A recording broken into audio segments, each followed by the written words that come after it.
Ik ga niet te veel praten in het aanwezig zijn van onze eerwaarde Sheikh Hafidhahullah.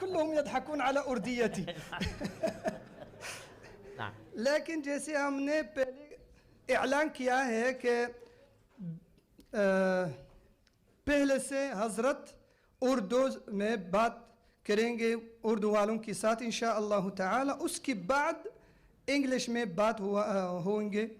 Zoals beloofd is, gaat de sheikh voor 5 à 10 minuten. اما بعد میرے محترم دوستوں، بھائیوں اور بہنوں، السلام علیکم ورحمۃ اللہ تعالی وبرکاتہ. یہ میری خوش قسمتی ہے کہ آج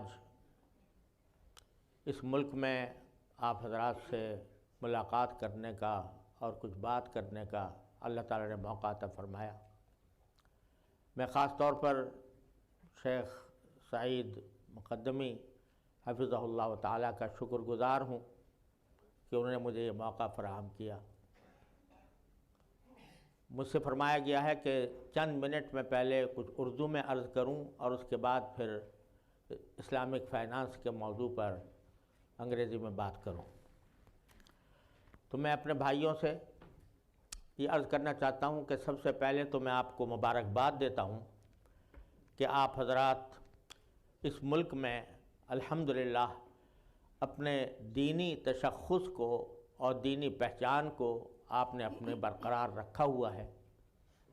اللہ تعالیٰ اس میں مزید ترقی عطا فرمائے. لمبی چوڑی تقریر کا موقع نہیں ہے اور دین کی بات کسی لمبی چوڑی تقریر کی محتاج بھی نہیں ہوتی.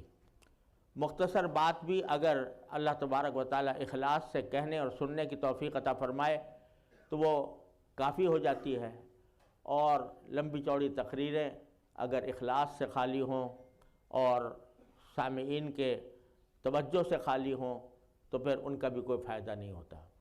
تو میں آپ حضرات سے یہ گزارش کرتا ہوں کہ اپنی زندگی میں دو باتوں کو خاص طور پر اپنائیں.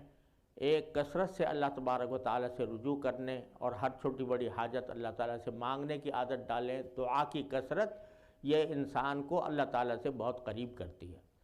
اور دوسرے، اللہ تعالیٰ کی نعمتوں کا شکر ادا کرنے کا اہتمام کریں. جو کوئی بھی اچھی حالت آئے تو اس پر اللہ تعالیٰ کا شکر ادا کریں، اور اپنے بچوں کو رات کے وقت میں کچھ دین کی تعلیم دینے کا اہتمام کریں.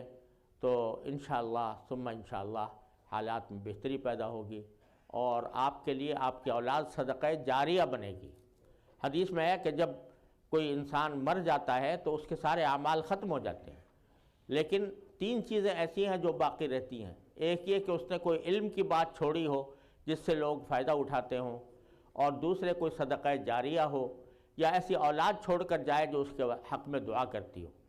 تو یہ اولاد کا حق میں دعا کرنا اور ان کو نیک بنانا یہ ایک بہت بڑا صدقہ جاریہ ہے جس کا انشاءاللہ اجر و ثواب مسلسل ملتا رہے گا. اللہ تبارک و تعالیٰ اپنے فضل و کرم سے، اپنے رحمت سے ہم سب کو اس کی توفیق عطا فرمائے. وآخر دعوانا الحمدللہ رب العالمین.